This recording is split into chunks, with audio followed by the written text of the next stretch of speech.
Então, vamos lá, gente, capítulos 9, 10 e 11, né? O capítulo 9, ligando para uma amiga, congregação e comunidade. Dri falou que esse foi o favorito dela até agora. Dri, se você quiser falar, que você gostou tanto, as partes que mais te chamaram a atenção, fique à vontade, tá?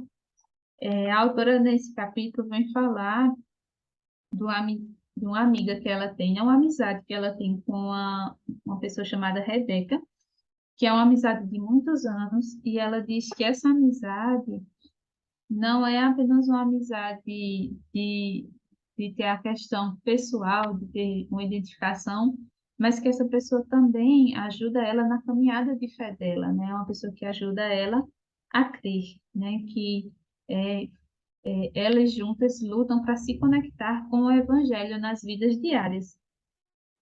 E ela fala aqui que amizades cristãs são amizades de chamada e resposta, né? Quando ela foi fazer a comparação com a liturgia do culto, que é algo que ela vem fazendo em todos os capítulos, ela fala do exemplo das leituras responsivas, né? Que eu não sei se é uma prática que tem na igreja de vocês, de se fazer a leitura não só uma pessoa lê, né, mas uma pessoa lê, a congregação responder, o dirigente lê, né, o pastor lê, e a congregação responder.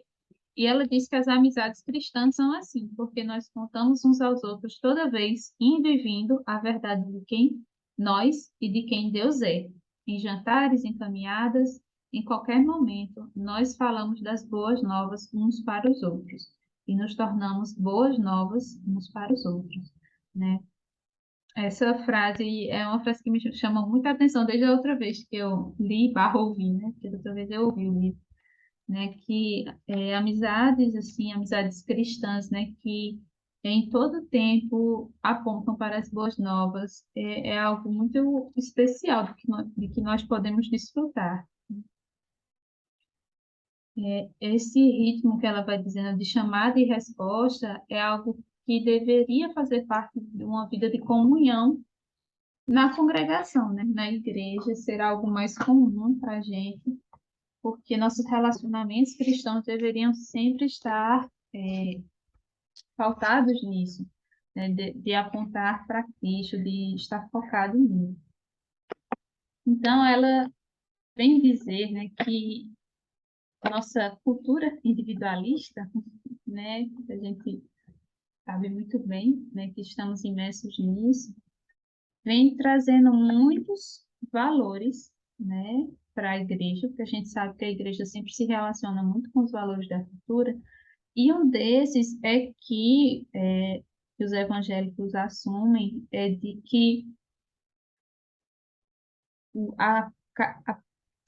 o aspecto mais importante da nossa vida espiritual é o nosso relacionamento pessoal com Cristo, né? E isso é levado tanto ao nível da pessoalidade de mim como indivíduo com Cristo, que muitas vezes a parte da vida cristã em comunidade com a igreja é deixada de lado, né? E a gente sabe que isso é uma realidade aqui no Brasil muito forte. Nos últimos anos a gente vê muitos desigrejados, né? Eu não preciso de igreja, eu não preciso de instituição, eu posso ser crente sozinho, eu posso ser crente em casa, né? Porque é o meu relacionamento pessoal com Cristo que importa, né? Muitas pessoas têm dito isso.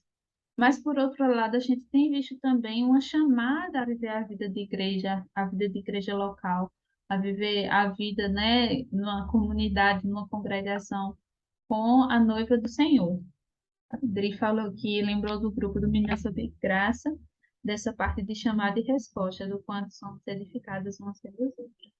É verdade, Dri. Amém. É verdade. O grupo nos abençoa muito, né? Nesses momentos que a gente, mesmo distante, conseguimos partilhar dessa mesma fé no Senhor e trazer essas boas novas, né? Hum. E voltando nessa questão da individualidade, a autora vem falar, né, que é impossível que a gente tenha um relacionamento com Cristo fora de um relacionamento vital com a igreja, né, que é o corpo e a noiva de Cristo. Então, é importante que se entenda isso, né?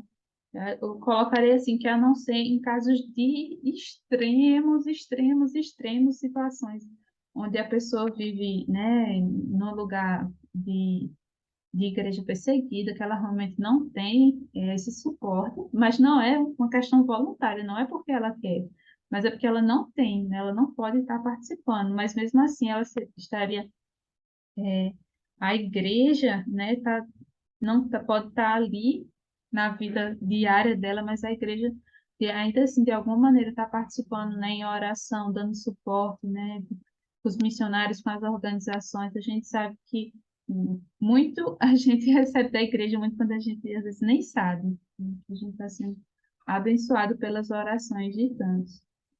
Ela fala aqui sobre uma palavrinha chamada paradoses, né, que é a transmissão fiel do evangelho, que é um processo que é sempre corpóreo e acontece no tempo real e com pessoas reais. Porque ela fala que o evangelho é sempre transmitido, né, ele veio sendo transmitido pela igreja que tem sido a testemunha fiel de Cristo, né, mesmo em meio a tantas dificuldades, a usurpação da fé, a desvios, a heresia surgindo, mas a igreja ainda assim vem trazendo o testemunho fiel de Cristo, né? De Cristo, para os apóstolos, para os pais da igreja e assim por diante. Eu lembrei muito do livro O Custo do Discipulado, né, de Jonas Madureira, que ele vai falando do quanto nós somos abençoados pela vida de alguém que transmitiu a verdade do Evangelho para outra pessoa, que transmitiu, e assim por gerações até isso chegar na gente, né? Que é um milagre muito grande, mas que é a igreja, né? A igreja que tem testemunhado aqui na Terra a vida de Cristo.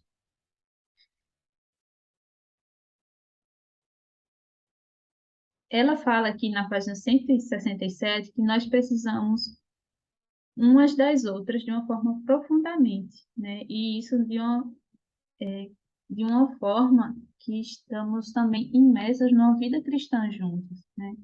Porque muitas vezes as amizades elas se desenvolvem como se a vida cristã fosse um pequeno aspecto da vida da gente, né? Ah, vamos à igreja juntos.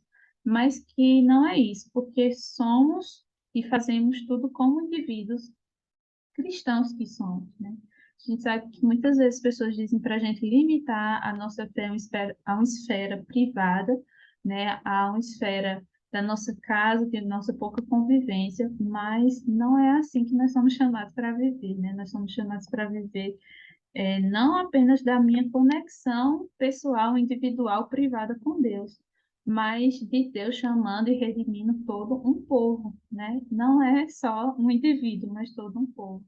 E isso vai gerar toda essa compreensão da nosso relacionamento com a comunidade, né? Com todo o nosso relacionamento com a igreja também. Alguém quer falar alguma coisa, gente? Quem não leu esses capítulos pode falar também, tá?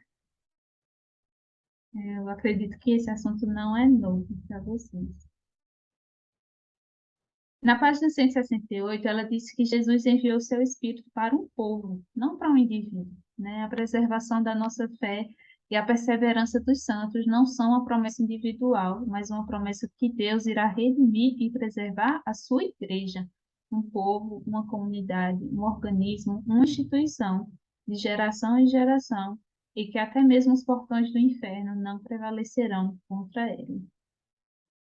Nós não só conhecemos os Messias pelas letras dos textos do Evangelho, mas nós conhecemos ele por causa do seu corpo, né? E isso é também da vontade do Senhor, né? Que a gente conheça a ele, nós cresçamos em santidade, que nós possamos experimentar essa vontade dele para as nossas vidas a partir da vida em igreja. E aí ela segue falando que um dia essa igreja será sem mácula e perfeita, mas que ela ainda é suja e caída. Então, a seguir, a autora vem falando sobre as cicatrizes, as dores, né, a desunião, os problemas que existem sim em muitas na vida de igreja, em muitas comunidades, a gente sabe que pessoas têm sido feridas, pessoas têm sido machucadas, descartadas, abusadas, e a autora vem falar sobre isso, né? Ela fala de uma experiência dela aqui. Mas antes, deixa eu ler o que Gisele falou. A comunhão com a igreja local é importante demais. Ainda estou bem atrasada, mas na leitura fica bem claro o quanto Jesus se importou com a conexão com as pessoas. Exato. E nós somos falhos, né? Nós somos imperfeitos, então essa comunidade, consequentemente, é falha e imperfeita, né? Mas a gente não deve se conformar a isso. A autora, ela fala dessa experiência que ela teve de sofrer, né, alguma coisa em uma igreja que ela fazia parte, ficar ferida e ficar, considerar não ir mais para a igreja, mas ela diz que foi em outra igreja, né, que ela foi acolhida, que ela foi tratada, que ela foi amada, que oraram por ela. E ela disse que isso faz parte das dores e alegrias da vida em igreja, né, que uma igreja machuca, mas a igreja também trata, né? E muitas pessoas têm sido feridas e machucadas por igrejas, e muitas pessoas também têm sido acolhidas e tratadas por igrejas, né? Só que muitas vezes essas experiências elas ficam meio escondidas, né? Como se nada tivesse acontecendo. Nem as dores e nem as alegrias, né? Eu lembrei muito do álbum de Marco Teles aqui, Amado Timóteo, né? Que ele faz aquele sermão cantado sobre o capítulo 4 de 2 Timóteo, onde Paulo vai falar né, de abandono, de dores, mas também, ainda assim, da confiança, da amizade que ele tinha ali com Timóteo, né? E essa é a realidade que nós vivemos enquanto ainda estamos nesse mundo que sofre as consequências da queda.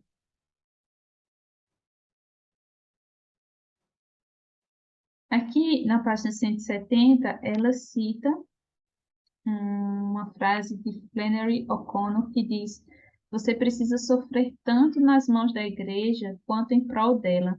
A única coisa que torna a igreja permanente é que, de alguma forma, ela é o corpo de Cristo. E com base nisso, somos alimentados. Ela diz que realmente nós vivendo uma vida de igreja, nós vamos sofrer, né? Em algum momento a gente vai sofrer, seja, né, desentendimentos, seja alguma situação de escândalo, talvez não diretamente, mas indiretamente, sofrer com alguma coisa que está acontecendo na igreja da gente, mas que é lá também que a gente tem que trabalhar, que nós temos que permanecer, que nós temos que fortalecer os relacionamentos que o Senhor tem colocado nas nossas mãos para que a gente, né, seja abençoado e abençoe também. E ela disse que realmente, assim, essa frase, né, que a única coisa que faz a igreja permanecer é porque ela é o corpo de Cristo, porque se fosse depender, né, dos participantes, dos cristãos, dos líderes, para fazer com que a igreja tivesse permanecendo aí 2000 anos, não teria durado, né, já teria acabado há muito tempo. Mas, por ser o corpo de Cristo, é que ela tem se sustentado e permanecido por tanto tempo. No pecado e nas falhas da igreja, nós vemos as trevas e a feiura pelas quais Cristo sofreu e morreu, mas também vemos a espetacular esperança de que, em meio a pecadores, Deus trará redenção, arrependimento e transformação. Nós olhamos em fraqueza, com olhos míopes, o poder de Deus, né? Então, nessas dores, o Senhor também trabalha, ele mostra, né, que há coisas a serem consertadas, ele mostra que a igreja não é Deus, né, que muita gente às vezes espera que a igreja seja Deus, mas nós somos o corpo de Cristo, formado por várias pessoas imperfeitas, mas que somos alcançados por esse Deus que é perfeito e que vai redimir todo esse povo. Em seguida, ela fala um pouco aqui de como muitas vezes nós temos ideias muito abstratas, né, ideais muito abstratos para a igreja, né, como ter uma igreja perfeita, e essas coisas estão na nossa mente, né? Uma coisa bem abstrata, mas vivendo a vida diária de igreja local, a gente vai se encontrando com coisas mais concretas, com coisas mais reais, com as necessidades reais, né, do que se precisa realmente.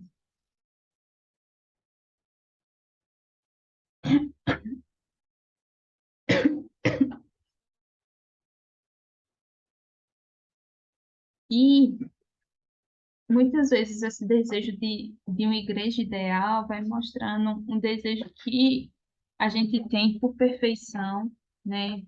Por conquista, por coisas que não estão pautadas realmente no Evangelho, né? De que todos sejam plenos e perfeitos ainda nessa vida e não que estejam em aperfeiçoamento constante. Mas ela diz que o povo de Deus né, é formado por perdedores, por pessoas que não se encaixam, por quebrantados, né? E isso é humilhante, mas isso também é a mensagem de boas novas, né? Que Deus ama e se deleita nessas pessoas sentadas ao nosso redor na igreja e nos desafia a encontrar a beleza nelas, né? A amar essas pessoas na terra e ver Cristo nelas, viver entre elas e receber a palavra junto a essas pessoas também.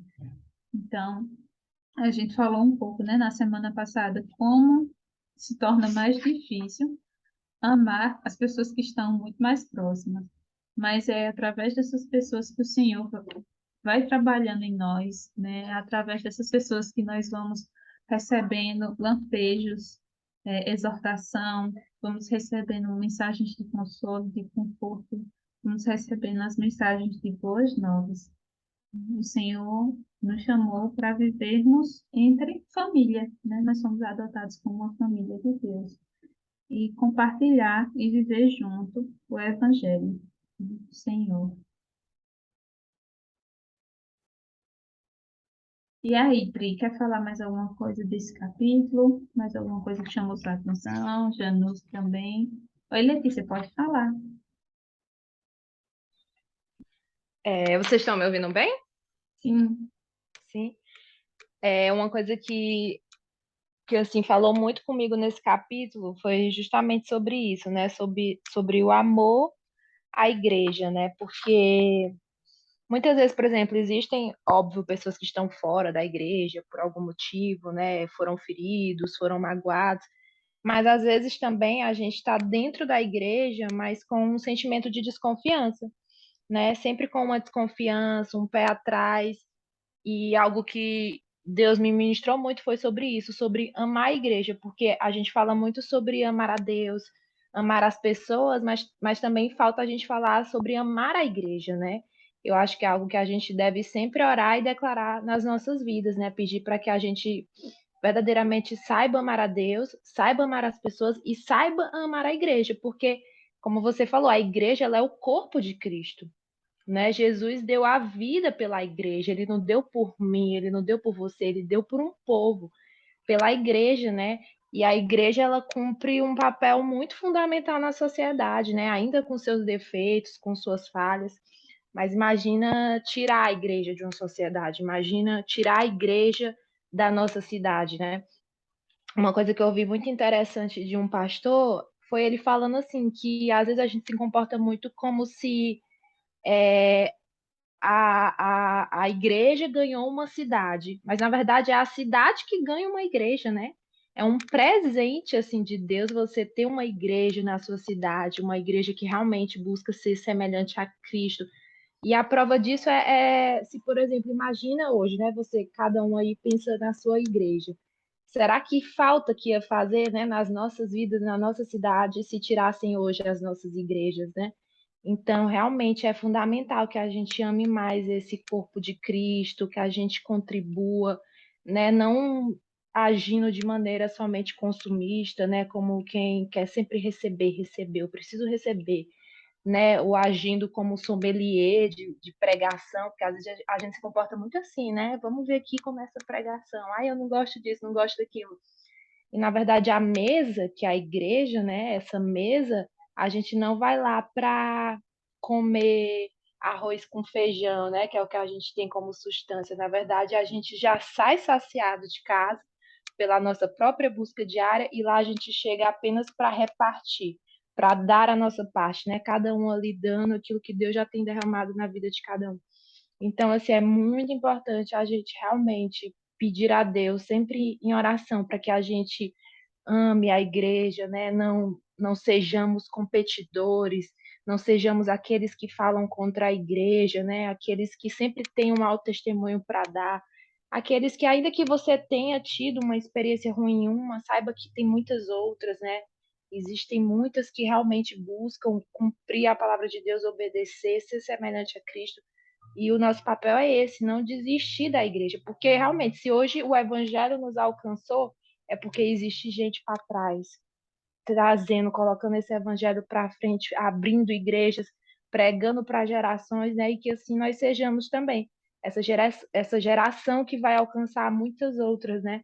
Levando a igreja para frente. É isso mesmo, eu disse amém. Em que nós sejamos fiéis testemunhos, né, do Senhor e também da igreja que Ele escolheu, né? O Senhor sempre preservou um remanescente, tem gente que se decepciona com a atitude de alguns, né, e testemunha, dá mau testemunho da igreja, né? Mesmo sabendo que esse mau testemunho vai alcançar pessoas que não entendem essas situações internas de igreja, né? Chega a pessoas que não conhecem a Cristo ainda e só vão ter uma visão ainda pior, né? Então, a realidade da igreja não é para ser escondida ou mascarada, mas também a gente precisa zelar, né, pelo aquilo que o Senhor nos concedeu, né, que é a vida de igreja, de família, essa vida que Ele nos dá à mesa, como você falou. Pode falar, Adri. Exatamente. Oh, fala, Exatamente, Letícia. só concluindo rapidinho e sempre entendendo também que nós vamos nos decepcionar com pessoas, e pessoas elas de fato são falhas, né? Não é sobre mascarar o erro de ninguém ou fingir, né, que não existe problema na igreja, mas eu acho que é ver além disso, né? É realmente ver o sacrifício de Cristo, o corpo, além dessas falhas, além daquilo que precisa ser mudado, né? Porque de fato, como você bem falou, como é que a gente vai praticar o amor ao próximo? É realmente com aqueles que estão ao nosso lado. É literalmente quem está ao nosso lado, são pessoas que estão na igreja. A gente sempre vai ser desafiado, realmente. Tem pessoas que não são parecidas com a gente, que conflitam com a gente de alguma maneira, mas uma coisa que eu também um dia escutei de um pastor, foi até do Douglas Gonçalves, né, do Jesus Cop. Sempre falo dele porque eu acompanho muito. E ele falando que fizeram uma pergunta para ele, né, se ele já tinha passado por algum tipo de traição na igreja e se não, como que ele reagiria. E ele falou que nunca tinha passado assim por nada muito absurdo, mas que a maneira com que ele enxerga essas situações, né, de um dia ser traído, um dia ser apunhalado, um dia ser decepcionado, é que aquilo está apontando ele para Cristo. Está apontando para o alvo dele, que é ser semelhante a Cristo, porque Cristo passou por todas essas coisas, né? Então, realmente é isso também que nos forja, ao invés da gente ver somente pelo lado ruim, porque isso me aconteceu, isso não sei o quê, é ver que aquilo está forjando o caráter de Cristo em você, né? Porque ele passou por todas essas aflições. Então, vai muito realmente do nosso ponto de vista, a maneira como a gente encara as coisas, qual é o nosso verdadeiro alvo, e no fim, acho que, como na Bíblia diz, todas as coisas cooperam para o bem daqueles que amam a Deus, né? Então, no fim, vai estar te forjando Cristo. É isso. Sim. Isso só mostra como nós somos carentes de Deus, né? Estando, né, nessa vida cristã, de confessar Cristo como Senhor, mas como nós somos carentes de Deus e precisamos ter cuidado, perseverar, zelar, né, vigiar para que a gente se mantenha com esse olhar que está voltado mais para Cristo, né, do que para as situações desse mundo, para que a gente possa ser realmente fiel testemunha dele. Pode falar, Adri. Vocês estão ouvindo? Pronto, eu gostaria só de complementar o que a Letícia falou agora por último, que foi o que me chamou a atenção também, essa questão de como é fácil a gente desenvolver certos aspectos na nossa caminhada cristã com quem a gente tem aquela proximidade, né? E como é difícil a gente saber que no mesmo corpo existem pessoas que, como fala aqui na página 173, pessoas que a gente acha irritante, que são estranhas, que têm opiniões políticas diferentes, né? Então, são pessoas que a gente não gostaria de ter nem sequer numa viagem, mas a gente aprende a desenvolver, né, essa questão da comunidade exatamente com essas pessoas, né? E, assim, é muito incrível como Deus trabalha, sabe? A maneira como Deus coloca as pessoas sob medida na vida da gente, para trabalhar questões que de outras formas a gente não conseguiria ter essas questões trabalhadas no nosso coração, e são exatamente essas pessoas que a gente quer fugir quando Deus quer que a gente se aproxime, né? Já C.S. Lewis ele já dizia que amar é se tornar vulnerável. E a gente muitas vezes não quer essa vulnerabilidade, não quer aceitar que o outro é tão falho quanto a gente.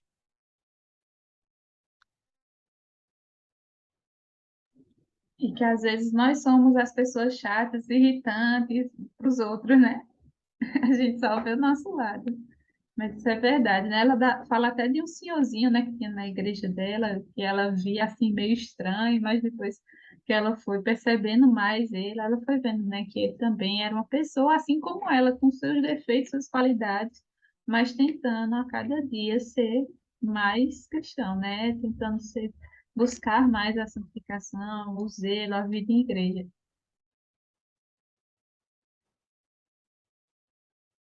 Quer falar ainda, Dri? É, pode E falar, Nath. só. Ah, Não? pode falar, Pode. Nath, pode falar. É, eu estou fazendo um estudo de um livro chamado Arte e Fé com o pessoal do Cultivar e Guardar, né? Aí hoje fizeram uma pergunta interessante lá. A maioria do pessoal que está lá trabalha com arte de alguma forma, né? E aí perguntaram como que um artista porque criar uma forma é uma coisa tão assim introspectiva, né? Meio solitário assim, como que isso se aplica na vida que Deus chama para a gente ter, que é uma vida em comunidade, né, com a igreja. E aí responderam assim que é justamente no seio da igreja que a gente é formado para poder criar da forma correta que Deus chama para a gente criar, né? Então, assim, até uma coisa que parece meio paradoxal, tem uma resposta que leva a gente para dentro da igreja, né? Porque é na igreja, né, na comunidade que a gente é conformado à imagem de Cristo, né? E a gente só vai poder exercer aquilo que a gente foi chamado para exercer se a gente tiver essa formação correta, né? Agora, se a gente quer fazer tudo sozinho, achar que não precisa dos irmãos nessa caminhada, a gente vai acabar correndo o risco de criar um Deus à nossa própria imagem, né? Do jeito que a gente pensa que é, do jeito que a gente é e que não confronta os nossos pecados, né? E aí você falou das igrejas perseguidas, né? E é tão triste perceber que às vezes a gente tem uma liberdade que a gente não aproveita. Os irmãos desses países aí se esforçam tanto para conseguir cada oportunidade estar junto e louvar o Senhor junto, e a gente tem aí todo dia disponível para a gente fazer isso em comunidade e a gente não dá o devido valor, né? Sim, E posso falar? pode sim, pode falar. Desculpa. Só sobre o que a Adriana falou, né? Eu lembro que eu já ouvi, até mesmo de cristãos, uma frase assim que eu não sei se eu concordo, mas falando assim, que você tem que amar todo mundo, mas você não é obrigado a gostar de todo mundo. Aí pra mim é meio que, né, tipo assim, como é que eu. Porque parece que amar é um nível a mais que apenas gostar, né?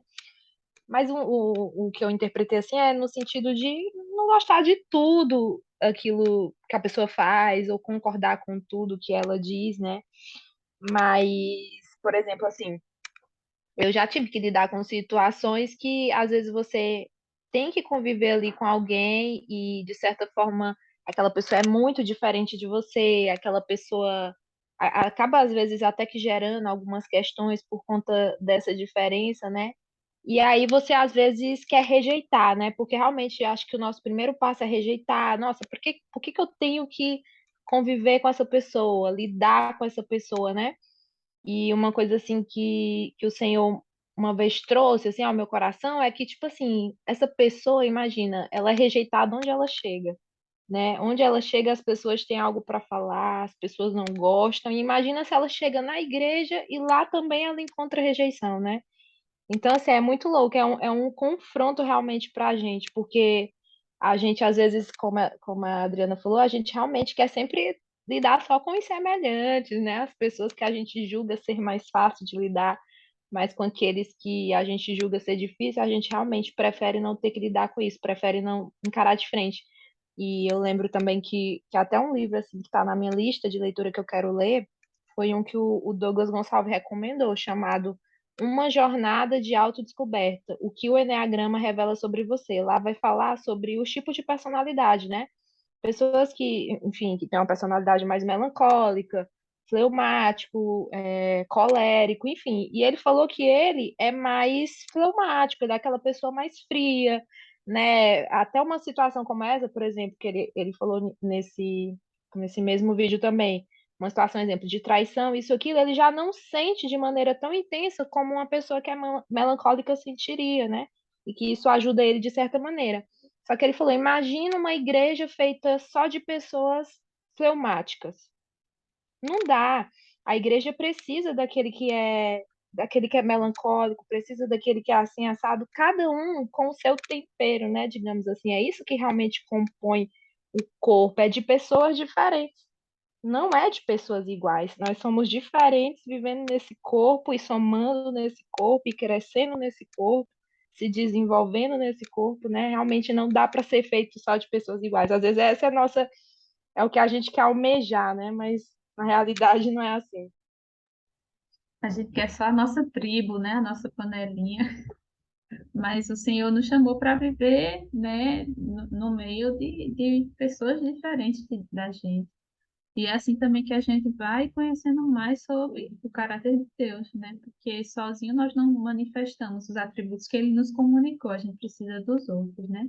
E para finalizar esse capítulo, né, eu lembrei aqui de Provérbios 27, 17, que diz: Como o ferro afia o ferro, assim o amigo afia o outro, né? A gente precisa um dos outros para que a gente se afie, né? Para que a gente seja mais, que a gente seja moldado de uma forma, a igreja contribui muito nisso, né? E a gente precisa também se deixar, porque às vezes a gente não quer ser afiado, né? A gente quer continuar sendo a gente mesmo. E a gente está ali entre os irmãos para a gente se tornar mais parecido com Cristo, né? Como a autora falou, para a gente estar ali entre chamados e respostas, comunicando a verdade de quem Cristo é, de quem Deus é e de quem nós somos. Então, muita coisa para refletir, né, gente? Esses livros que a gente pega podia ser assim um encontro por capítulo. Mas vamos para o próximo, né? Vamos para o capítulo 10, Bebendo Chá, Santuário e Sabor, né? Que eu gostei muito desse. Não da parte de chá, podia ser bebendo café, para fazer mais sentido para mim, mas tudo bem, né? Estou vendo você rindo aí de mim, viu, Nath? Mas eu lembrei muito do livro As Coisas da Terra, né? Então, quem Quem gostou desse capítulo 10, por favor, leia As Coisas da Terra. Quem não gostou do capítulo 10, por favor, leia As Coisas da Terra. Quem não leu o capítulo 10, não pretende ler, por favor, leia As Coisas da Terra, que é, assim, um livro excelente, né? Maravilhoso para fazer com que a gente olhe para as coisas da Terra com esse olhar de desfrute, né? Que é o que ela vem falar aqui no capítulo 10. Ela vem falar desses momentos de deleite da nossa vida, quando a gente bebe um chá. Se for um chá, né, gelado, talvez faça mais sentido para mim desfrutar, né, ter mais alegria enquanto desfruto um chá. Mas enquanto a gente faz uma caminhada, quando a gente prova uma comida boa, todos esses momentos, né, de prazer, eles nos mostram esses pequenos, né? Esses pequenos, ela coloca aqui, respostas humanas ao encontro com a beleza e com a bondade. E aí ela vem dizer que o salmista diz: provai e vede que o Senhor é bom, né? Não é só vede, não é só confesse, não é só tenha isso na sua mente, mas é prove, né? Realmente tenha nos seus sentidos esse gosto da bondade do Senhor. Então, ela diz que nesses momentos de prazer, de alegria, deleite, deslumbramento e festa, nós respondemos impulsivamente a Deus com os nossos próprios corpos. Sim, é verdade, a tua criação é muito boa. Dri mandou o trecho da extravagância do café para a coordenadora do trabalho, que é louca por café. Nath disse que é um sinal para ler o livro, porque também indicaram hoje no estudo. As Coisas da Terra, Nath. Então, eu recebo outra indicação aqui. Ler As Coisas da Terra, que é um livro muito... só é um pouquinho grande. Então, é um livro para você ler também, assim, com um pouco mais de, né, calma e tudo mais. Mas é um livro que vale muito a pena de ser lido. A autora diz aqui que tanto o prazer quanto a dor, né, ela está citando C.S. Lewis, mais uma vez, Cartas de um Diabo a Seu Aprendiz, que diz que tanto o prazer quanto a dor são, sem dúvida, reais e, portanto, dão aos homens uma pedra de toque de realidade, né? Tanto a dor quanto o prazer trazem esse senso de realidade para a gente. Só que o que o ser humano faz? Ele pega as coisinhas e distorce, né? Então, por um lado, o nosso relacionamento com o prazer é de obsessão, né?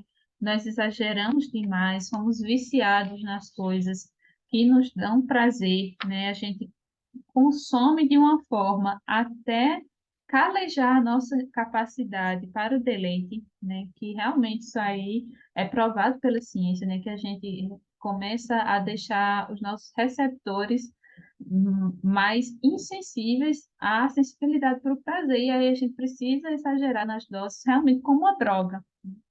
E, por outro lado, a gente lida com o prazer de uma forma muito pragmática, né? De uma forma muito utilitária. As coisas não precisam ter beleza, elas precisam ter funcionalidade, as coisas não precisam ter, né? O alimento não precisa ser gostoso, ele precisa ser nutritivo. Ah, tá lhe dando as vitaminas necessárias para você sobreviver esse dia, pode ser tipo uma raçãozinha, pode ser tipo aquelas comidas de astronauta. O importante é você estar nutrido. Então, a gente, extremos, né? Sempre aparecendo aqui, mas a gente precisa de uma relação bíblica com o prazer, com a alegria. E ela fala aqui desse histórico que a igreja tem, nessa reputação de ser contra o prazer, de ser anti-prazer, mas que na realidade a igreja tem sido pioneira na arte da alegria, da beleza, da arquitetura, né? Aqui da cultura do café, ela vem trazer essa questão dos monges etíopes, né? Que inventaram o cappuccino, e isso era em decorrência da cor das batas deles, né? Então, a igreja tem investido ao longo do tempo muito nisso. Ela fala aqui das comunidades puritanas também, que contra o que se fala, né, que eram assim, como se fosse detestassem tudo que fosse alegria, como se sorrir fosse proibido, mas que as comunidades puritanas separavam um dia todo mês para recreação comunitária, onde era um dia de brincadeira, lazer e uma grande festa para toda a cidade, né? Então, a alegria, né, o prazer, tudo isso faz parte da história da igreja também, né, de como a igreja tem se manifestado, só que nós precisamos realmente dessa relação com ela de uma forma que aponte para Deus. Quando nos alegramos com a criação de Deus, nós refletimos o próprio Deus, porque ele não pronuncia a criação como uma coisa boa, como se fosse um gerente desinteressado do controle de qualidade, né? Disse, ok, pode passar, ok, pode passar, mas ele diz que aquilo é bom. A alegria exige esforço, né? E às vezes a gente tem isso na nossa mente é um pouco complicado, porque a gente acha que o esforço é aquilo que vai dar desprazer, né? E a alegria deveria ser uma coisa mais espontânea. Mas a gente ter alegria, a gente precisa se esforçar, porque nós pecamos e nós envelhecemos, ficamos calejados para as maravilhas ao nosso redor. Embora pareça contraintuitivo, a alegria exige esforço. Por toda a nossa vida, precisamos reaprender a abandonar a folia e a diversão, né? A gente precisa reaprender a deixar, né, de lidar com essas formas obcecadas ou pragmáticas com a alegria para lidar com uma forma que realmente faça com que esse desfrute aponte para Deus. Alguém quer falar? Não? Eu achei que ter visto um microfone aqui.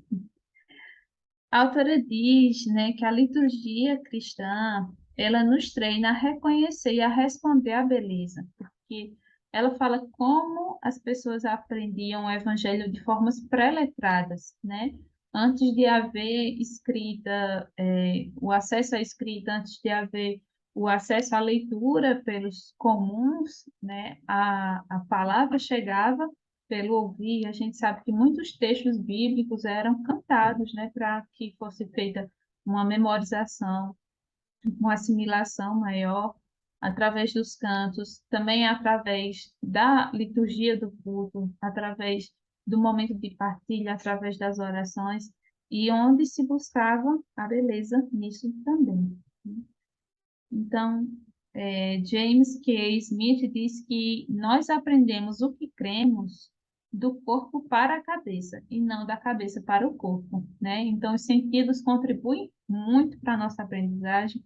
A gente vê quando a gente facilmente lembra, né, de músicas, de cheiros, de sabores, e quando informações puramente, né, teóricas repassadas são mais difíceis de a gente assimilar. Nós precisamos aprender com todos os nossos sentidos, provando e vendo que Deus é bom, se é para realmente a gente acreditar nisso. Provar. Mas, né, a gente sempre tem nossos problemas.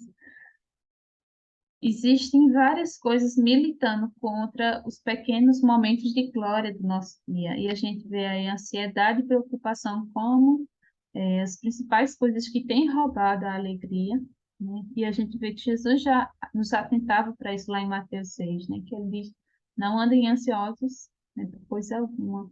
E ele diz para a gente olhar os pássaros, olhar as flores do campo, para que a gente vê que Deus tem cuidado dessas coisas, né? Dos pequenos seres da natureza, o Senhor tem cuidado.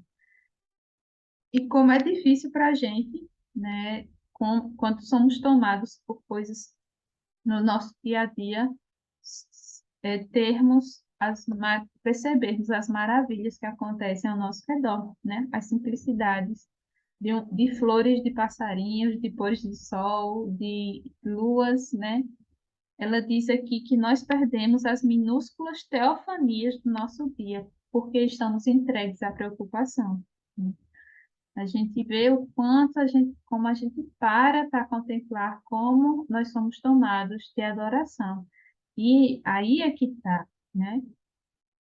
Se estivermos completamente vivos e inteiros, nenhum prazer seria ordinário ou comum demais para nos levar à adoração, né? Não sei quantos de vocês aqui, no momento, né, de contemplação, não já parou para pensar, né, como Deus é bom, né, como Deus é criativo, como Deus né, é maravilhoso, é gracioso por algo que Ele tem proporcionado e numa simplicidade diária que a gente recebe, né? Ontem mesmo eu ganhei um girimum, ou abóbora, para quem não conhece, eu ganhei um girimum. E no jantar, meu Deus, como se é criativo, né, de fazer um negócio desse, né, que rama pela terra, mas que é tão gostoso, né, pelo menos eu acho tão gostoso, tão docinho, né, como o Senhor é criativo, como Deus. Quando eu vou para a feira mesmo, eu fico, mas para que tanta fruta, com tanta forma, com tanta cor, com tanto cheiro, com tanto sabor, né?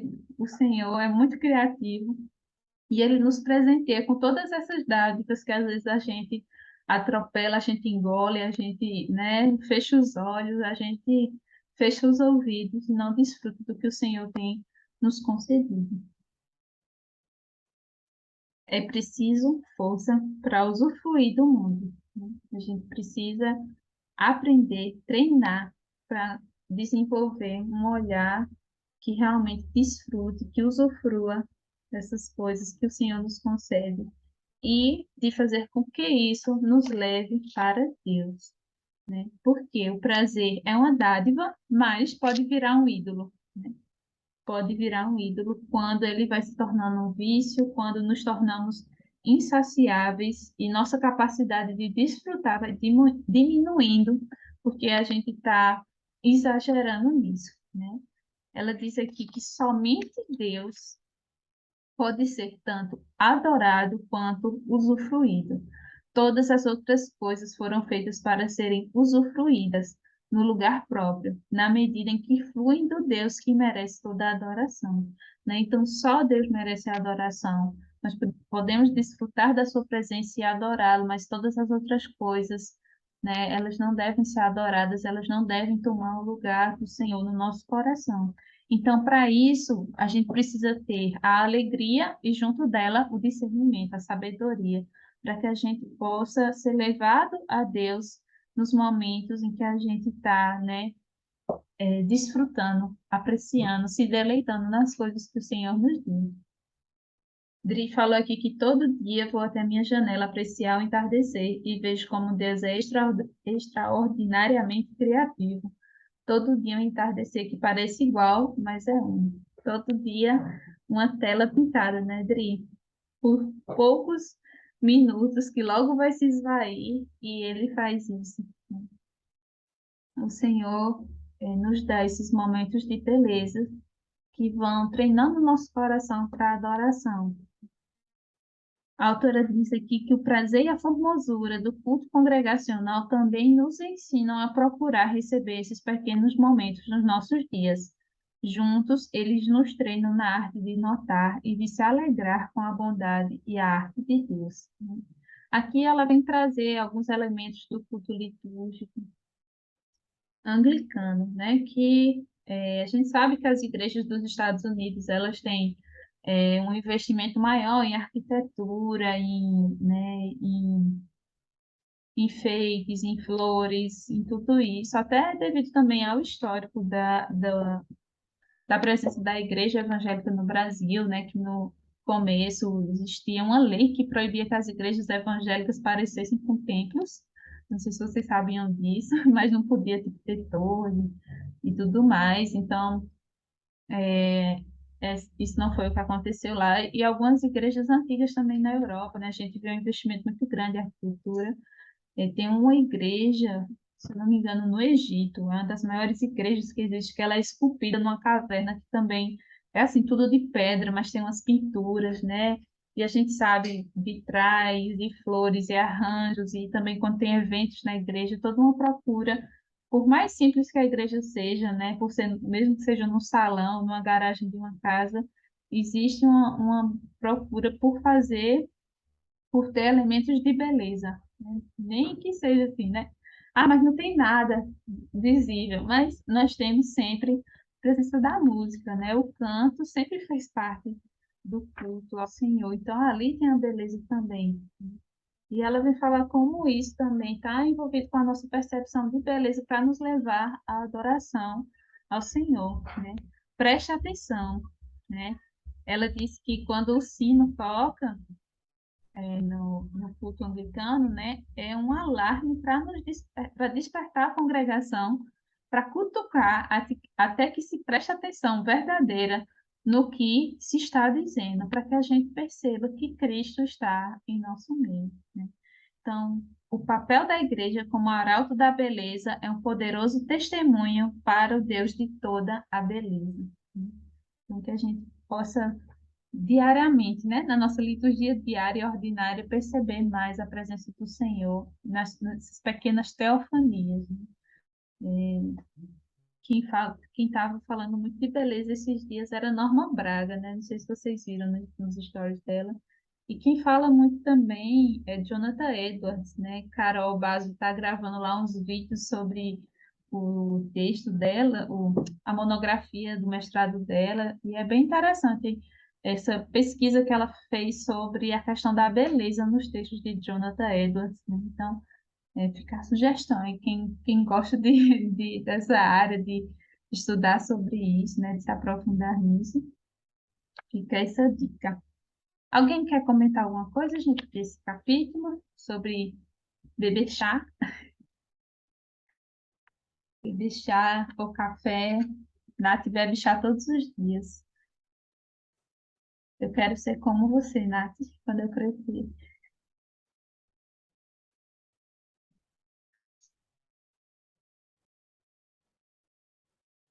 Alguém quer falar, gente? Eu tô falando muito rápido. Me digam aí, viu? Às vezes eu não percebo.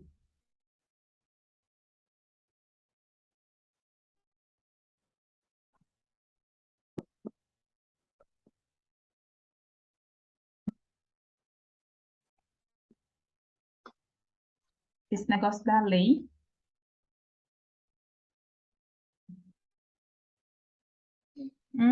Sim, é porque a igreja, nos tempos muito primórdios do Brasil, a igreja oficial era a igreja católica.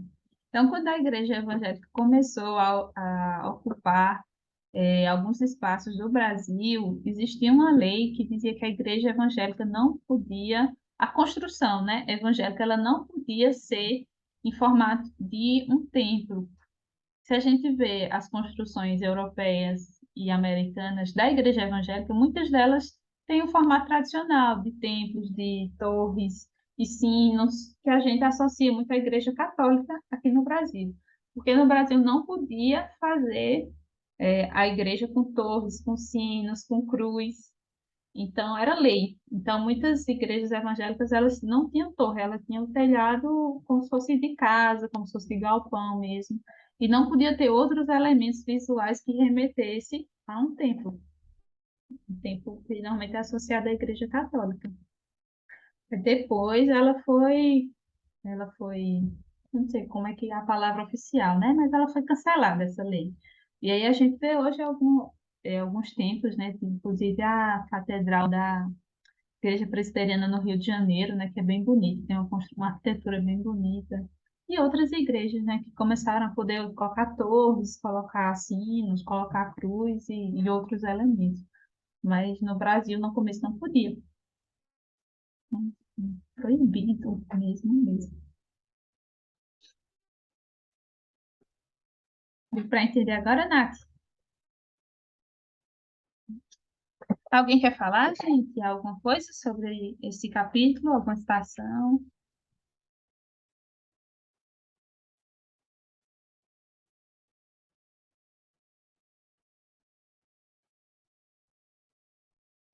Não? Então vamos para o 11. Pois é, Nath. Eu também fiquei chocada quando eu vi. Tem um Instagram que é Memória dos Batistas, se eu não me engano. Aí ele posta assim, fotos de templos antigos, templos batistas e história da igreja dos batistas no Brasil, né? Aí eu vi um post lá. A maioria dos crentes parecem ter um certo preconceito com arte e com beleza. Pois é, Dri. Esse é uma coisa mais moderna, né? A gente vê o quanto a igreja antiga tinha esse zelo, né, no canto, nos instrumentos, enquanto muitos lugares ainda, muitos cantores saem das igrejas, né, com técnicas vocais, sabendo harmonizar, aprendem instrumentos, aprendem a valorizar a beleza, a arquitetura, tudo isso na igreja, mas eu acho que aqui no Brasil, que isso é mais forte ainda, né? Não que outros lugares não sejam, mas que aqui no Brasil é muito forte esse preconceito de, de não ter utilidade, né? A questão do pragmatismo, do utilitarismo não tem, e é com um tipo específico de arte, né? Normalmente é arte visual, arte plástica, né? Não tem para quê essas cores, esses enfeites, né? E quando a gente vai lendo ali, Deus é, falando sobre a construção do tabernáculo, construção do templo, ele dando as instruções de coisas que não tinham utilidade. Era beleza, né? Eram símbolos também que transmitiam informações, sim, mas as cores, os elementos, né? As romãs, o ouro, as madeiras escolhidas, o incenso, os tecidos, tudo isso Deus escolheu, né? E a gente vê que Deus se importa sim, né? A beleza. Já falou do pôr do sol aí, é a arte visual, o Senhor expondo ali. 15 mil tipos de passarinhos diferentes. Para quê, né? Se for para ser na utilidade, para quê? 15 mil tipos descobertos, né? Porque deve ter um monte que não foram descobertos ainda e catalogados. E peixes nas zonas abissais do oceano, que a gente nunca vai saber. Insetos de cores e tamanhos diferentes, né? E a gente se apega com essa questão da utilidade, né? Que, às vezes, a gente acaba caindo em algumas áreas que não interessam a gente, né? Às vezes a gente diz, não, mas eu me importo, tal, não sei o quê, mas naquilo que eu gosto, né? Na área dos outros, eu digo, não, mas para quê? Né? Então, é importante que a gente saiba apreciar a beleza que o Senhor coloca em diversas áreas, né? Em diversas pessoas, para que a gente seja levado a reconhecer a beleza que procede dele, né? Provar, desfrutar realmente da bondade do Senhor na criação. Ele é glorificado quando a gente reconhece essa beleza. Sim, ele é glorificado quando a gente reconhece essa beleza. Amém. Vamos então para o 11, gente, para a gente encerrar, não passar muito do horário. O último capítulo, dormindo, sábado, descanso e a obra de Deus, né? A autora começa aqui dizendo que descansar exige treino, né? Que também é bem paradoxal, assim como se alegrar exige esforço, descansar exige treino, né? Que a gente também associa o descanso como uma coisa espontânea que deveria ser a coisa mais fácil da gente fazer, mas que se fosse fácil não seria mandamento, né? Como já disse o pastor, eu vi o pastor Alan Porto falando, mas imagino que outros pastores já falaram, né? Se fosse fácil não era um mandamento. Nós precisamos nos esforçar para descansar verdadeiramente. O descanso se aprende por meio do hábito da repetição, né? E a falta de descanso também se aprende assim. Os hábitos de descanso ou de privação do descanso se formam com o tempo, né? E a gente vai vendo as consequências dele também, tanto do descanso quanto da privação dele ao longo do tempo. A autora diz que não, há uma profunda conexão entre o sono que temos na nossa cama todas as noites e o descanso sacramental que conhecemos todos os domingos no nosso culto congregacional. Tanto o culto congregacional quanto os nossos hábitos de sono confessam os nossos amores, as nossas confianças e os nossos limites. Ambos envolvem disciplina e ritual. Ambos exigem que deixemos de confiar nos nossos próprios esforços e atividades e dependamos de Deus para sua suficiência. Ambos expõem a nossa vulnerabilidade. Ambos nos restauram. Então, aqui ela vai falar sobre esses 3 pontos: os amores, as confianças e os limites, né, que são expostos através do nosso hábito, do nosso ritual, a forma como a gente lida com o descanso. Nossos hábitos de sono revelam o quanto moldam os nossos amores, tanto revelam quanto moldam os nossos amores. Ela diz que um indicador decente do que amamos é se voluntariamente sacrificamos sono por aquilo.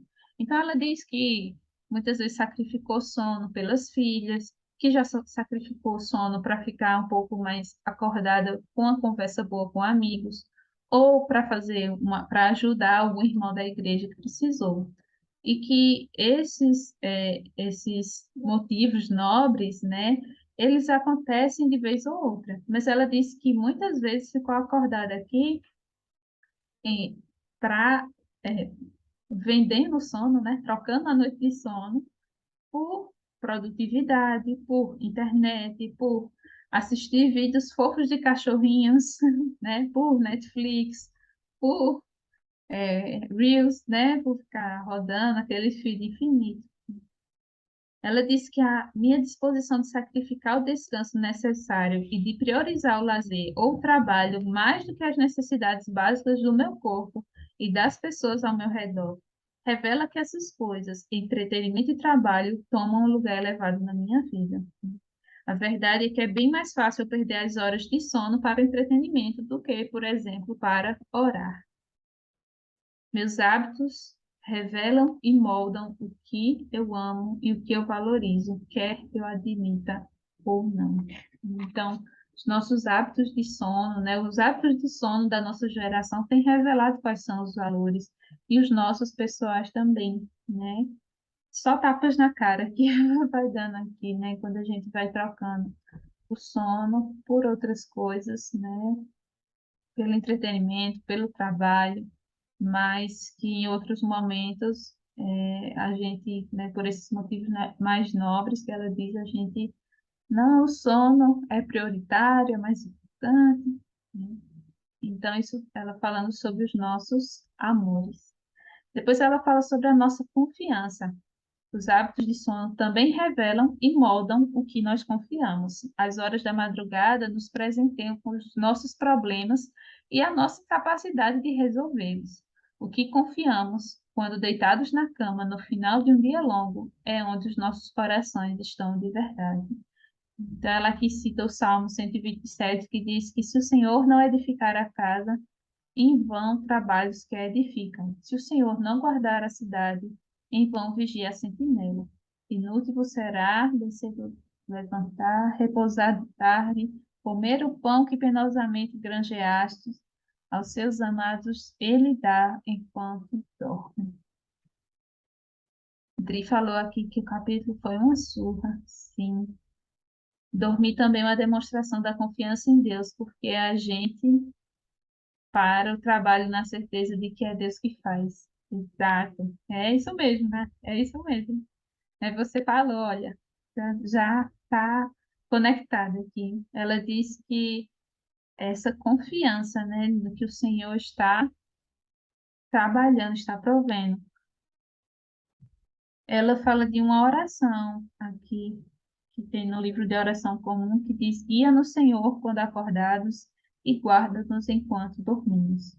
Que acordados vigiemos com Cristo e adormecidos descansemos em paz. Eu lembrei muito do hino Oração para a Noite, não sei se vocês conhecem, mas está lá na playlist também, que fala sobre isso, né? Que o Senhor nos guarde durante a noite. E a outra questão que ela coloca é a dos limites, que a nossa necessidade de sono revela que temos limites, que somos incapazes de nos defendermos, de nos protegermos, de controlar o mundo ao nosso redor. O sono expõe a realidade de que somos frágeis e fracos. Precisamos de um guia e um guarda, né? Nossa poderosa necessidade de sono é um lembrete de que somos finitos e Deus é o único que nunca repousa e nem dorme. A gente tem visto que a gente tem empurrado o sono, né? Na falta de confiança, ou na confiança em outras coisas, na não reconhecimento dos nossos limites, né? E na desorganização dos nossos amores. Mas ela diz aqui que entender a santidade do sono e a beleza da improdutividade são ideia muito estranha para nós, né? Que desenvolvemos rotinas de fadiga constantes nas nossas vidas diárias, e que isso vai nos deixando fora de sintonia com a realidade, porque os nossos limites corporais são o principal lembrete de que não somos nada mais do que pó. Ela fala aqui de como o sono serve como um lembrete diário da nossa morte, né? Que a gente não deve se esquecer disso, não é viver em uma prática mórbida, mas de lembrar, de não evitar a realidade de que nós e aqueles que amamos irão morrer, mas encarar a realidade da morte e aprender a viver retamente, aprender a como viver à luz dos nossos limites e da brevidade das nossas vidas, e aprendemos a viver na esperança da ressurreição. Ela fala até do Salmo 3, versículo 5, que diz: eu me deito e durmo e torno a acordar, porque é o Senhor que me sustenta. Então, eu lembro até de um vídeo do pastor Iago Martins, que ele disse que a gente não dorme, nós somos dormidos por Deus, né? Dormir é uma atitude passiva, o Senhor nos faz dormir, né? Mas como a autora vem falando, é necessário esforço da nossa parte, né? Repetição, hábito, esse reconhecimento, né, de onde estamos colocando a nossa confiança, de como estão os nossos amores, de como nos vemos, né? A gente vivendo aí como se não tivesse limites, né? Trabalha enquanto eles dormem, é um slogan que foi abraçado por muitos e que tem custado, né, saúde física, psicológica e espiritual de muita gente também. Ela diz aqui que a cultura de cansaço e de falta de limites não só afetou os nossos corpos, mas também moldou a nossa fé. Ela falou um pouco aqui da questão do ativismo na igreja, né, na história da igreja, que muitas vezes tem tomado, né, um movimento enérgico na igreja evangélica para fazer coisas, realizar coisas, operar coisas, trabalhar, trabalhar, trabalhar, e que não reconhece a importância do descanso que o Senhor mesmo falou para a gente, né? Onde ministros estavam esgotados, estão esgotados, né? As pessoas têm essa necessidade de se esforçar e que isso vai trabalhando muito para que o entendimento do relacionamento com Deus seja baseado no nosso esforço, né? Quanto eu mais fizer, mais eu vou ter uma relação melhor, eu preciso fazer, eu preciso fazer, eu preciso trabalhar, e esse ativismo vai também nos destruindo e destruindo nosso relacionamento com o Senhor. Ela diz aqui que precisamos aprender juntos a se aproximar de um Salvador que convida os cansados a virem a Ele para descansar. O slogan de Deus para o cristão: durmam enquanto eu trabalho. Né? O descanso não é só uma necessidade física, né? Mas é uma necessidade espiritual, uma necessidade completa, né? Nós somos seres completos, não seres divididos. Mas ela diz aqui que a adoração e o descanso corporal estão interligados, porque nós aprendemos os ritmos da adoração enquanto aprendemos os ritmos de descanso espiritual. E aqui ela vem falar do dia do culto, né? Um dia que ela combinou de ser um dia de descanso, um dia de lazer, um dia né, de reorientação, abrindo mão de todo esse esforço, né, que a gente acha que é pelo nosso próprio esforço que a gente vai permanecer no Senhor, né? Mas Jesus nos chama a abrirmos mão da nossa fé, do nosso esforço espiritual, para colocarmos a nossa fé nele, né, na obra dele, na obra que ele realizou.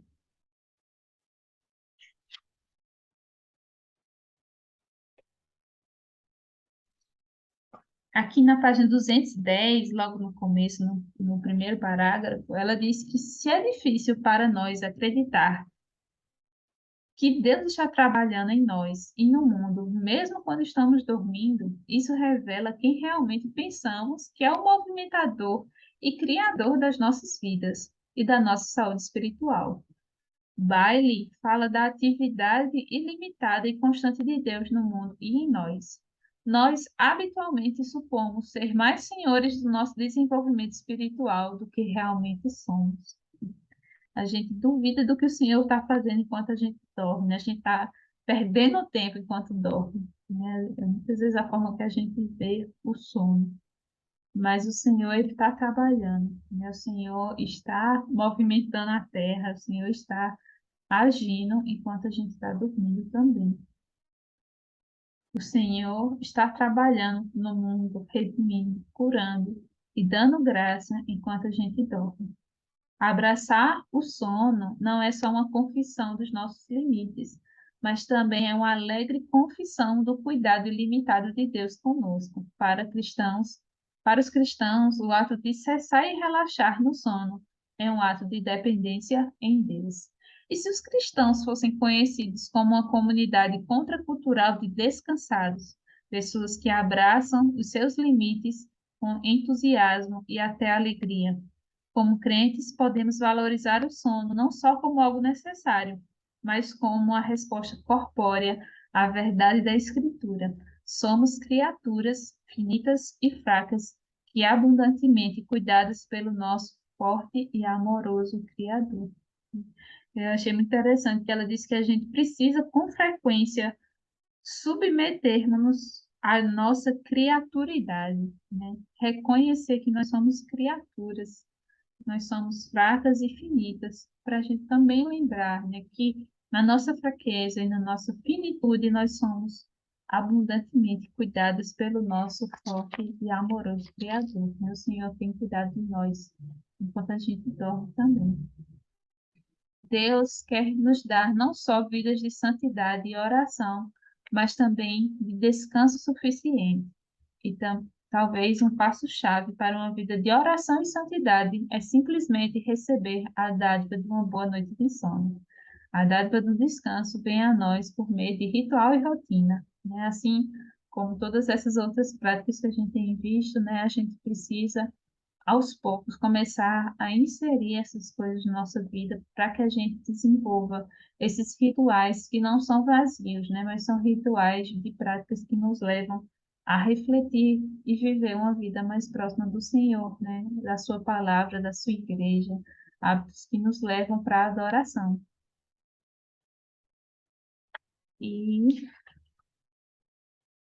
é isso, gente. Alguém quer falar alguma coisa desse capítulo? Sobre sono, sobre dormir, sobre descansar, sobre o domingo? Eu gostei muito desse capítulo, né? Finalizando o livro, porque demonstra assim o equilíbrio que a gente deve ter com todas as coisas, né?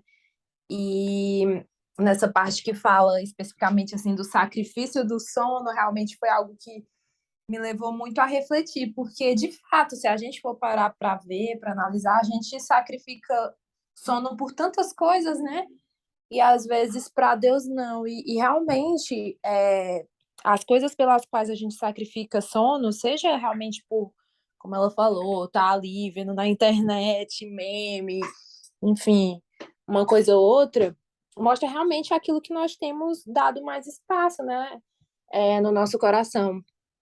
Então, assim, foi algo que me levou muito a refletir e também a parte que ela fala sobre a questão também que até na igreja a gente deve ter descanso, né? Porque às vezes hoje a gente vê, né, todas as igrejas têm muitas atividades, muitas coisas, né?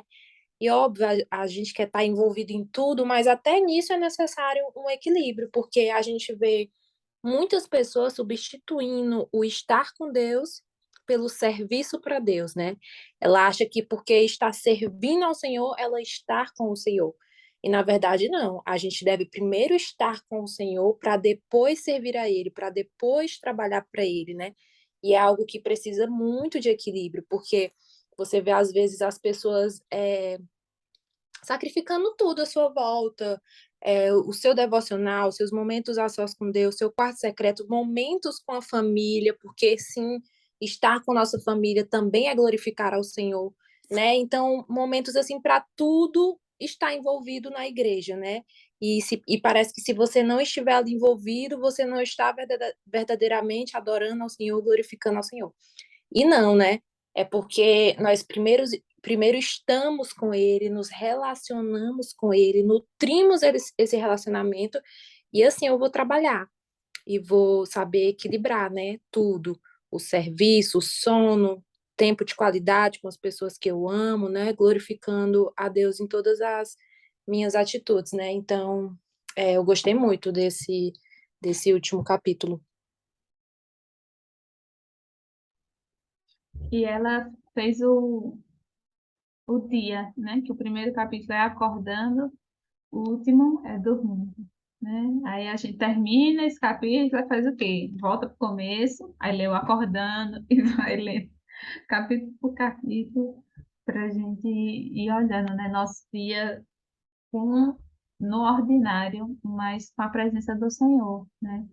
É, isso de estar na presença de Deus, né? Lembrei de novo de Maria e Marta, né? A gente serve ao Senhor, o serviço não é errado, mas que a gente tem que desejar mais estar com Ele, né? Para servir, porque muitas vezes esse serviço às vezes está tomando esse tempo da gente com Ele, né? Como você bem falou, né? Alguém quer falar? Não? Hoje eu vi alguém tinha postado alguma coisa, um artigo científico falando sobre como a falta de sono até atrapalha na regulagem das nossas emoções, né? A forma que a gente reage. Então, falta de sono, ela interfere tanto no nosso físico, né? Quanto de forma prática, assim, né? Tanto no nosso emocional como no nosso físico, porque se a gente não está descansado, a gente também não consegue servir bem, né? E Eu vejo assim muito que às vezes os cristãos eles falam, ah, mas agora não tem mais o Shabá, né? Não tem mais o sábado, não tem mais essa de ter um dia para descanso. Mas justamente ao contrário, né? Assim, não tem. Ah, foi a Larissa. Eu procurei aqui agora para ver, mas só que já sumiu, então eu não tinha certeza. E aí acaba, né, pecando nisso, né, de nunca descansar, né? Aproveita o final de semana para mais trabalho e mais coisa e nunca para, né? Mas é justamente o contrário, né? Os israelitas, eles descansavam no último dia da semana para relembrar tudo o que eles fizeram para tentar alcançar, né, essa santificação. E a gente descansa hoje no primeiro dia da semana para lembrar de que é Cristo que faz, né? É Cristo que santifica, não é a gente, né? Mas de qualquer forma precisa ter um tempo para isso, né, dedicado, porque se a gente deixa se levar pelo frenesi do mundo, a gente não para ser relembrado, né? Desses detalhes. Sim, Nath. E a autora até fala, né, que o dia para o judeu começa ao anoitecer, né? Então ele também começava descansando para depois trabalhar, né? E a gente, o cristão, né, trouxe isso para a semana, né? A gente começa a semana descansando, confiando no Senhor, porque tudo depende dele, né? Porque ele realizou a obra, ele está realizando a obra em nós. A Amanda disse que é difícil abraçar o sono quando há muito para fazer, ter que trabalhar isso, inclusive o domingo tem me ensinado muito. Sim, Amanda, é muito importante isso. Eu até tenho feito um curso assim, sobre rotina, né, tudo mais, um dia mais as coisas da psicologia, e fazendo o curso, gente, eu tenho me lembrado muito desse livro, né, porque alguns aspectos que foram falados, né, sobre ter uma rotina importante. Alimentação, né? A gente falou aqui sobre a questão da nutrição, ter pessoas presentes, a gente falou aqui sobre a questão da comunhão, a leitura, a gente falou sobre a palavra, a meditação, a gente falou aqui sobre contemplar, sobre o tempo de espera, projetos, né, que a pessoa começar e terminar algo. Então, a gente viu aqui a questão da liturgia, né, o capítulo 2 arrumando a cama, ter essa questão da liturgia e exercícios, né? E a gente viu que a gente tem que exercitar muita coisa, exercitar a alegria, exercitar para criar um hábito. No caso aqui, é o exercício mesmo e o sono, né? E as pessoas, elas têm visto essa necessidade, né, de estabelecer uma liturgia para si, elas chamam de rotina, mas para que o dia seja mais proveitoso. Mas nós que somos cristãos, a gente sabe que há um propósito mais profundo em tudo isso, né? Na vida que a gente vive.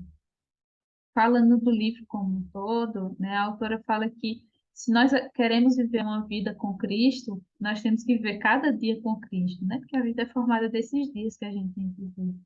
Então, que esses momentos, né, que a autora colocou aqui, que a gente vai trazer para a nossa realidade, né, seja arrumar a cama, escovando os dentes, bebendo chá, brigando, esperando no trânsito, né, a realidade de cada um de nós, que a gente possa buscar perceber a presença do Senhor no ordinário, né, a presença do Senhor nesses momentos, né, até quando a gente está aí querendo não dormir para fazer outras coisas, o que a gente quer, né? Enquanto a gente está querendo, às vezes, não acordar, porque a gente está cansado demais, a gente não quer despertar para o mundo, mas o Senhor, Ele já está, né, nos chamando de filhas amadas nesse momento também. Então, que todos esses momentos sejam, né, sejam a nossa rotina, sejam feitos em liturgia, sejam cultos, né, todo o nosso tempo, todos os momentos que a gente tenha a consciência da presença de Deus. Eu acho que o mais importante, né, do que os rituais e as rotinas estabelecidas é a noção do corandeu, né, de que a gente está constantemente vivendo na presença do Senhor. Pelo menos isso que ficou assim, fechando todo o livro para mim foi isso. Né?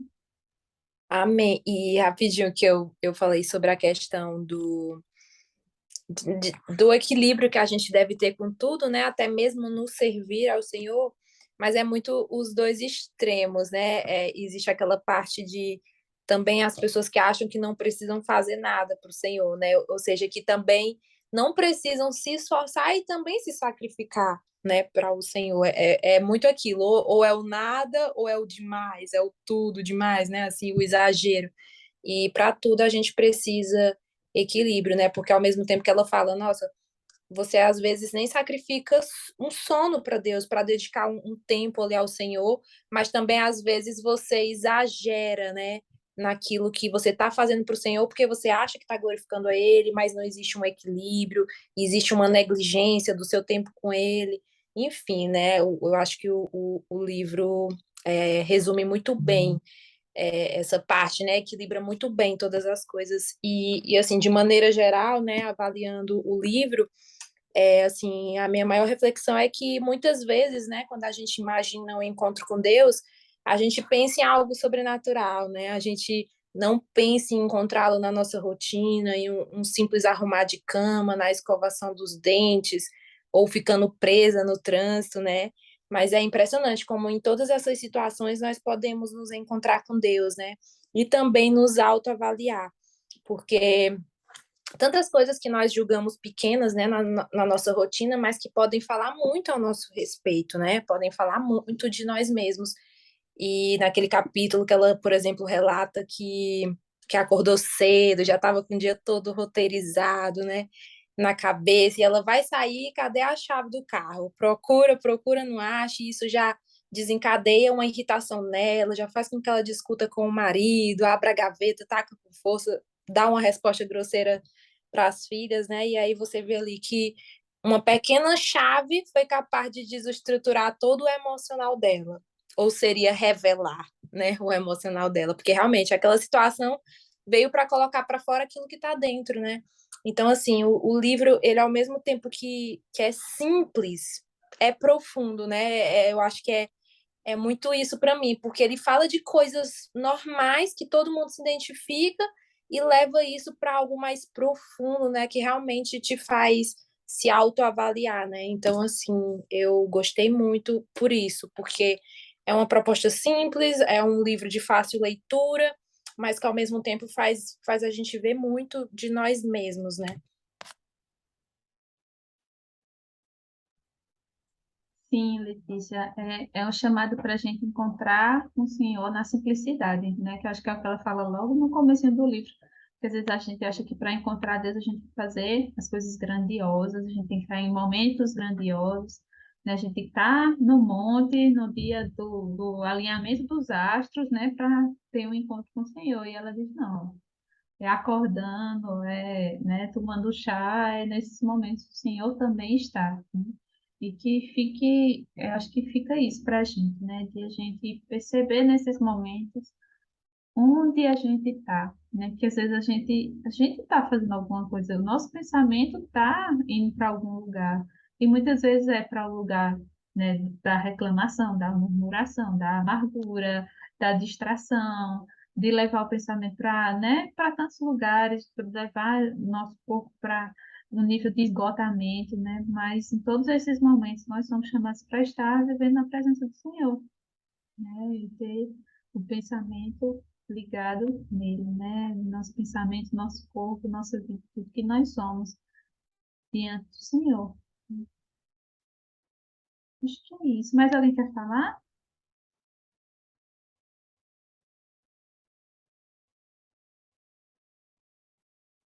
Uma palavra final? Podem escrever.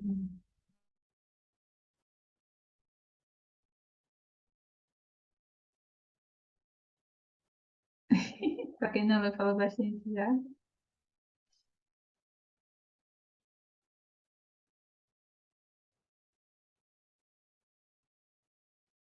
Gente, vamos orar para a gente encerrar então, tá certo? Vamos orar. Agradecendo ao Senhor, né, por mais encontro, por mais um livro lido, pela presença de vocês. O Ministério do Sono sempre teve razão. Sim, a gente precisa voltar. O Ministério do Sono.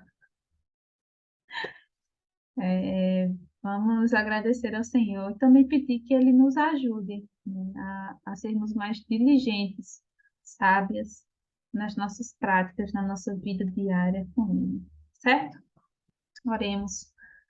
Pai amado, muito obrigado, Senhor, por mais um encontro. Obrigado, Senhor, porque o Senhor nos concedeu tantos aprendizados, tantos confrontos, tantas palavras de ânimo através desse livro, Senhor, e através desses encontros com minhas irmãs. Muito obrigado, Senhor, porque podemos aprender cada vez mais de Ti e o conhecimento de Ti não se finda, Senhor.